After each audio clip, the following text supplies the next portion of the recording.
Welcome back to the 1600 game. I'm Jeremy Champa. Today I want to show you the best way to use our software, the game itself, the 1600 game.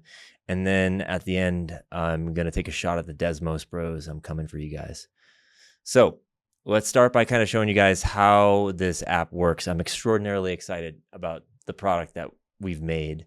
And I think if you're the kind of person who's really motivated to work on the test, and if you're not in the position to spend $8,000 on tutoring, this is the way you should prepare. I would take the Pepsi challenge with any software on the market in terms of SAT work. And if you don't know what the Pepsi challenge is, you've got some fun YouTubing ahead of you. So if you are following along with our screen here, I'll take you through how the game works. So when you make an account, you can pick your first name. I'll pick Pepsi, and I'll say Pepsi at pepsi.com. I guess they're going to get some emails over at Pepsi headquarters. And the password will be a very secret password that I'm not going to tell you about Pepsi. So there's your secret account if you log in. Now it'll probably be gone by the time you see this video, but maybe not. Maybe you can hack the system, Mr. Pepsi.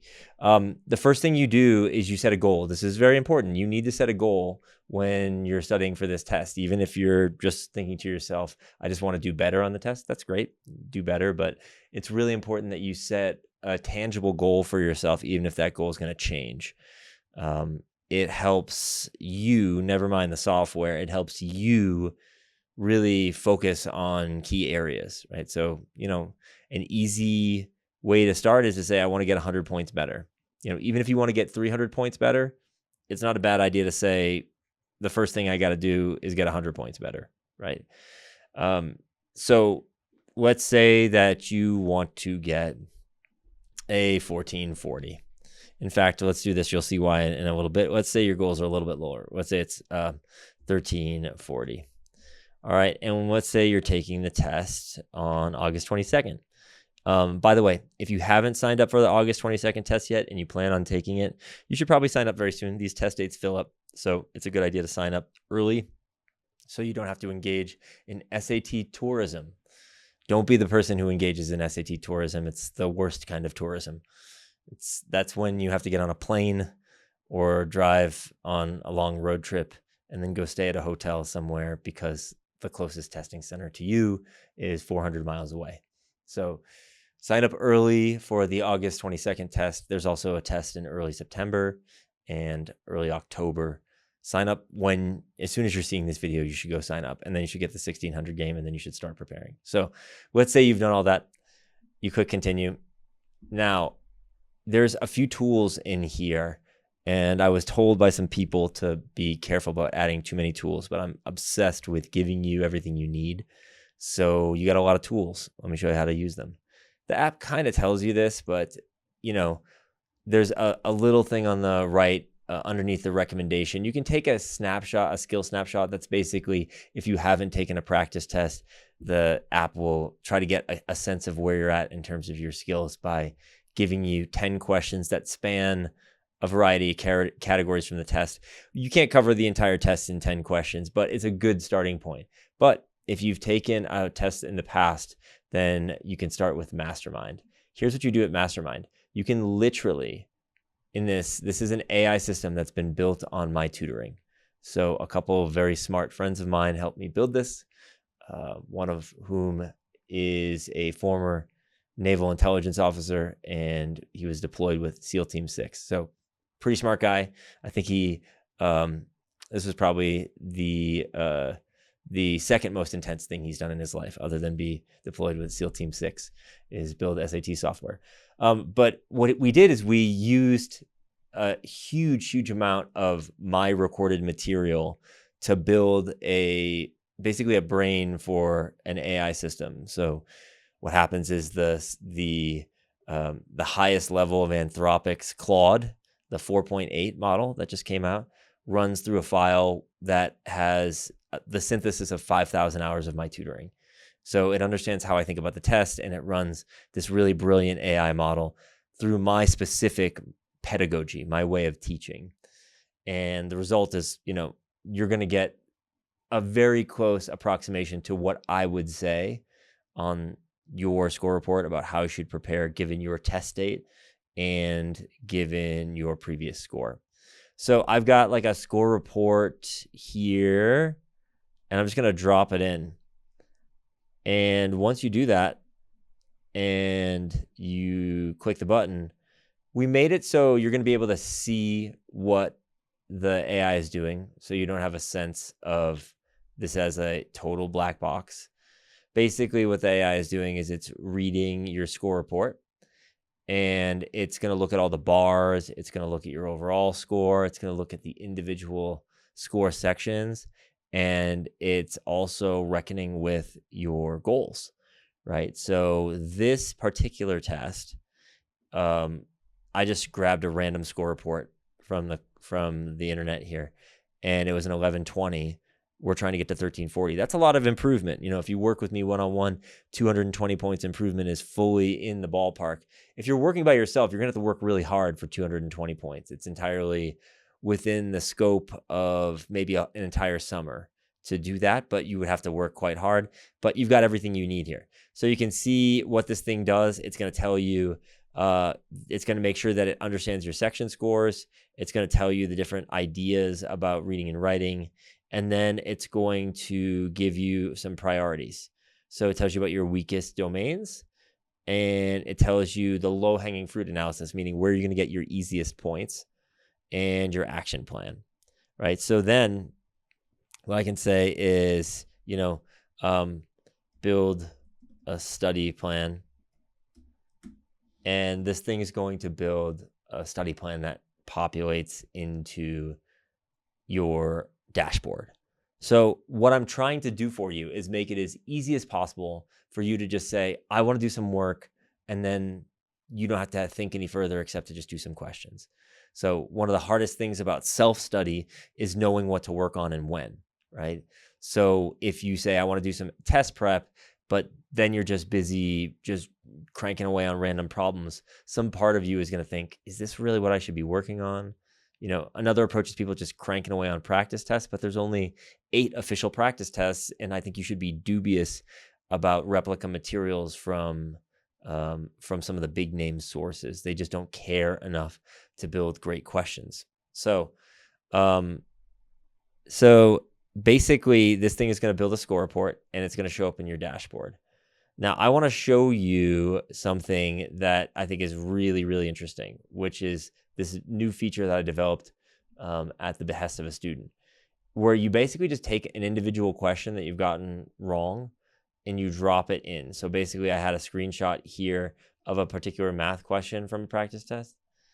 And this is the same AI brain, but tasked with, instead of just coming up with a score report, or instead of just analyzing your score report and coming up with a big picture strategy plan, this is more tactical. This is saying, okay, we see the question that you uploaded. Now go practice some questions just like this. So again, trying to make it totally frictionless, or as frictionless as possible, as low friction as possible for you to just jump on and do some work on the test.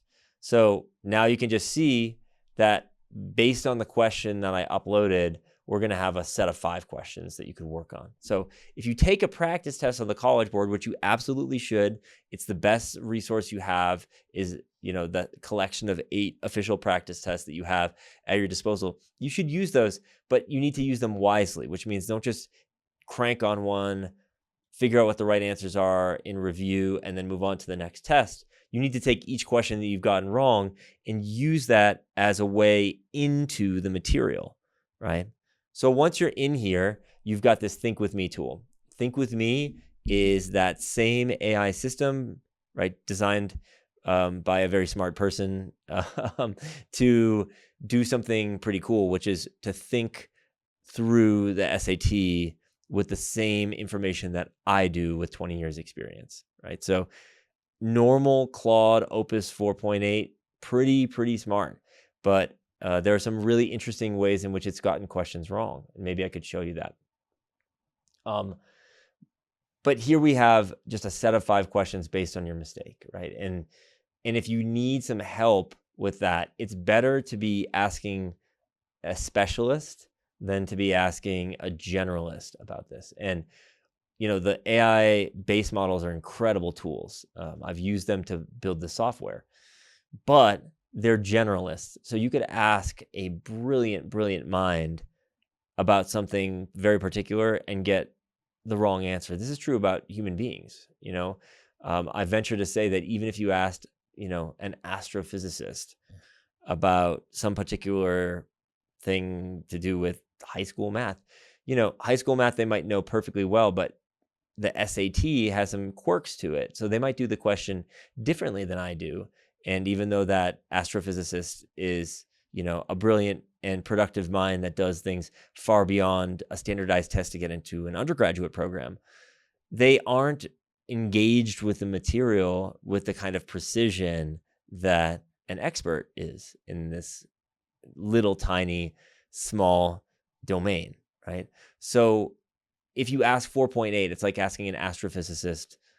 If you ask Opus 4.8, it's like asking an astrophysicist to help you with your SATs or something. And it's just not the case.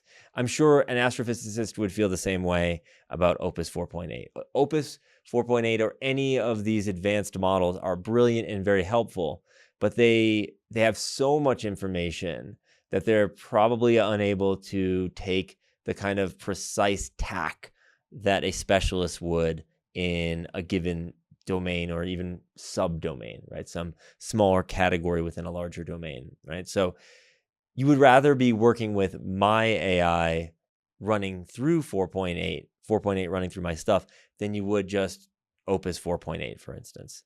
And so if you have a question about this, you can ask and it's going to answer Socratically. If you don't know what that means, then maybe I would ask you to go look up who Socrates is. Or I could just tell you that just means that it's not going to give you the answer. It's going to ask you follow-up questions to poke and prod at what you do know so that you can find the limits of what you know and then figure out, what the next step is, right? So that's what Think With Me is for, and you could ask it anything. And then the notes button is key. So any question that you get wrong, you should take a note on. Any question that you use Think With Me on, you should take a note on. Because as soon as you write the note, let's just say like, exponent rules, right? Once you write that note, you don't have to do much. It just says saved just now, and that's over in your notebook, all right? This notebook feature is something that I used to make people do manually. So I used to ask people to take every single question that they got wrong on an SAT and to take a screenshot of those and put it on a Google Doc. And then to take a note beneath it telling them what they learned on the question, which is great, except it's not the most elegant or beautiful way of practicing. Now that feature lives inside the app and it's a lot more beautiful. You can go and edit your note. You can review the question. You can see all your context. It's really easy to do that. Okay. So these tools are basically taking the steps that I would take as a tutor and automating them for a group of people who can't afford to work with the one-on-one stuff, or for my one-on-one students, it's allowing their work in between meetings to be way, way more effective, way more efficient than it was before. So the app is great for those steps. Those steps are, creating a study plan, diagnosing your strengths and weaknesses based on practice tests, going deeper into any subcategory, right? By dropping a question into the Bluebook section, you can literally get generated custom practice sets gauged to your difficulty level and in that particular subcategory, right? The Think With Me tool is like me shoulder surfing, your laptop while you're taking some practice questions seriously. So when you're working through that material, in a real tutoring session, I'm trying to watch to see where things are going wrong. I'll say, okay, work for 30 seconds, come up with an answer or ask me a question, right? So Think With Me is designed to basically do that for you, to ask you a question in response to your questions, to poke and prod at you, to help you improve without just, giving up and giving you the answer. And then the notebook, like I said, is this feature that allows you to make essentially your own textbook. What are the questions that matter for you? It's not the same for everybody, right? If you go and buy a big textbook, there are a lot of pages that aren't relevant to your prep. But if you build your notebook on 1600 game, every question that you put in the notebook is something that you need help with, something that you've worked on, something that you've improved at, right? So the other features that happen are like the quests. Once you make mistakes, those show up in quests, and you can just see from a Bluebook mistake, the quest shows up there. Any mistakes you make on app also show up there. So another targeted way to practice, right? So there are other things in here that we've talked about before, the games, which are a great way of understanding strategy stuff. So if you're thinking, I should say maybe tactical stuff, little tactics that you use throughout the test to understand the game you're playing and to separate that game from the substance. That's what the games are supposed to do, is to separate the substance, like, do you know the quadratic equation, from do you know a little SAT hack? So all those things are in the app. I just wanted to show you a couple of the tools and the ways you could get started, right? So that's the long and short of it when it comes to the app, is we have all these different tools in there, and a super motivated kid could get a lot out of just using the app, even if you can't afford one-on-one tutoring. So that is the deal with the app. And now I want to come for the Desmos Bros real quick. So for a little context, in case you don't know what I'm talking about, the SAT, when it was redesigned, started allowing the use of the Desmos calculator. There's a particular version of this calculator that the College Board has licensed. Desmos is a fantastic tool. It's like this gorgeous internet, browser calculator. And there's an app too, and it's fantastic. It's one of the best calculators you could imagine. It's, if you use like a TI-89 or something, just it's on a whole nother level, right? So it's a wonderful, wonderful tool. And the College Board has licensed out a particular limited version of it, but still a pretty robust calculator, just limited relative to the original calculator. The College Board has licensed this product and sort of embedded it within their test, so that when you're taking the test, you can use the Desmos calculator. And you absolutely should use the Desmos calculator. It's a fantastic tool. However, there are some online incentives that have created a bit of a cesspool, and I'm going to be doing battle with the shall we say, the merchants of dishonesty on YouTube, who are spreading some sort of tempting but untrue ideas about Desmos. The reason that I'm doing this, the reason I'm talking about this, is because I've heard a number of parents and students ask me recently about Desmos, and there are some students who perhaps out of a desire to avoid serious work, will say, you can just Desmos the whole math section now. And the reason they think this is because there are people getting paid on YouTube to tell you this, and they are lying to you.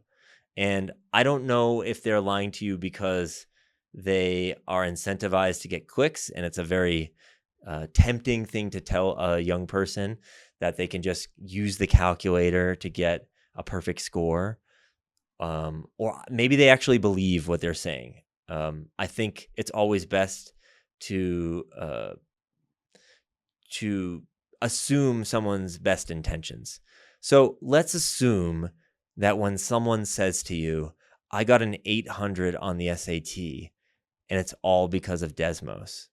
I think the statement I heard is quotable. Like, I think it was, I got an 800 on the SAT, and the only reason is Desmos. First of all, that is an incorrect answer on the SAT in and of itself.